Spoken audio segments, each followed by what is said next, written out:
You ask Tiger to solve. This deals with linear equations with one unknown. The final result is u equals 203. Let's solve it step by step. Swap sides. Group all constants on the right side of the equation. Subtract 204 from both sides. Group like terms. Simplify the arithmetic.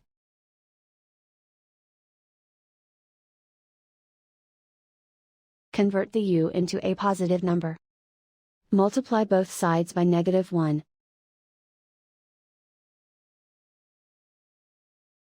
Remove the ones.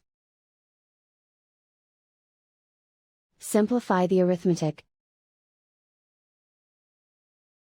And so the final result is u equals 203.